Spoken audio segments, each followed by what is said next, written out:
काँग्रेसकडनं आता यंदा तुम्हाला पुन्हा दुसऱ्यांदा विधान परिषदेसाठी संधी मिळते। तुमचे पती दिवंगत माजी खासदार राजीव सातव यांनी संपूर्ण काम केलेलं होतं, त्यानंतर त्यांच्या पश्चात तुम्हाला संधी मिळाली, काय भावना एकंदरीत?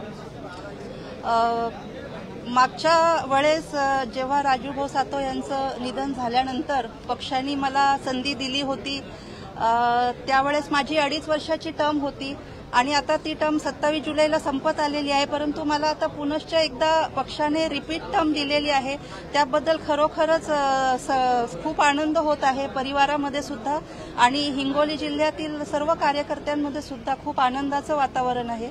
आणि त्यासाठी मी आमच्या पक्षाचे सर्व आमच्या माननीय नेत्या श्रीमती सोनियाजी गांधी, राहुलजी गांधी, प्रियंकाजी गांधी, आमच्या पक्षाचे अध्यक्ष खरगे साहेब, आमच्या पक्षाचे जनरल सेक्रेटरी ऑर्गनायझेशन वेणुगोपालजी, आमच्या पक्षाचे इन्चार्ज रमेश चेन्नीथलाजी आणि आमचे महाराष्ट्राचे प्रदेश अध्यक्ष नानाभाऊ पटोले, आमचे CLP लीडर बाळासाहेब थोरात आणि आमचे लीडर आमचे वडेट्टीवार सर आणि त्याचबरोबर सर्व आमचे विधान परिषदेतील आमदार आणि विधानसभेतील आमदार सर्वांचे आणि महाविकास आघाडीच्या सर्व नेत्यांचे मनापासून खूप मी आभार व्यक्त करते।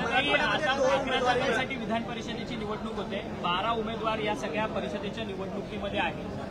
तर महाविकास आघाडीकडे 2 उमेदवारांच्या मतांची संख्या जुळवाजुळव करण्यात आली, तर तरी देखील महाविकास आघाडीने 3रा उमेदवार मैदानात दाखल केलाय, काय तुम्हाला काय वाटतं? महाविकास आघाडीला निश्चितच विजयाची पूर्णच गॅरंटी आहे आणि त्यामुळेच महाविकास आघाडीने यावेळेस 3 उमेदवार उभे केलेले आहेत। मराठवाड्यात 2 महिलांना संधी मिळाली आहे, एक दिवंगत गोपीनाथ मुंडे यांच्या कन्या पंकजा मुंडे यांना भाजपकडून संधी मिळाली आहे, मात्र राजीव सातव यांच्या पत्नी सतत तुम्हाला प्रज्ञा सातवांना काँग्रेसने संधी दिली, कुठे महिलांचा सन्मान केलेला आहे असं वाटतं का? नक्कीच महिलांसाठी हा खूप मोठा सन्मान दिलेला आहे आमच्या पक्षाने सुद्धा आणि भाजपने सुद्धा।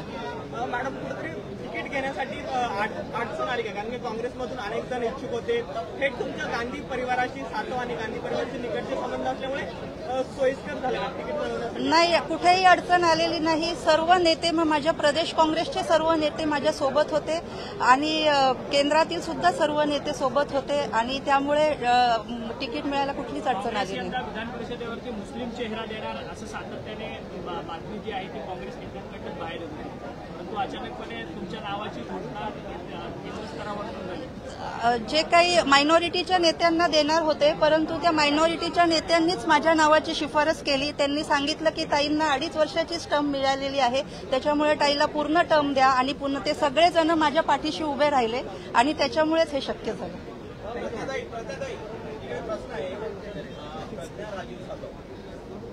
पहिली टर्म मिळालेली, आता परत दुसरी टर्म, दिग्गज लाईनमध्ये असताना प्रज्ञाताईंना उमेदवारी मिळणं हे एक निष्ठतेचं फळ आहे का? एकनिष्ठता तर नक्कीच आहे। आमचा सातव परिवार हिंगोली जिल्ह्यामध्ये आमच्या आईसाहेब रजनीताई सातव आम्ही 43 वर्षांपासून त्या काम करत होत्या।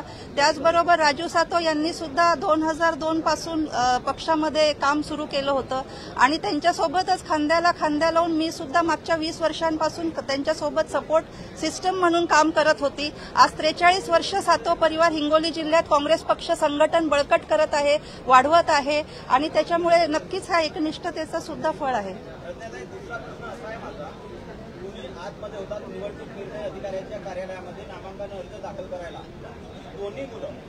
तुमची दोन्ही मुलं तात्काळ बाहेर उभं होती?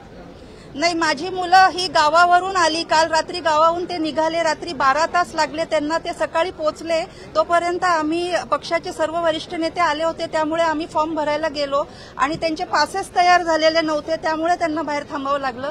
पण पुनश्च एकदा त्यांना मी आत नेलं आणि आता शेवटचा फॉर्म परत एकदा त्यांच्या हातून मी भरला त्यांच्यासोबत। थँक्यू। थँक्यू।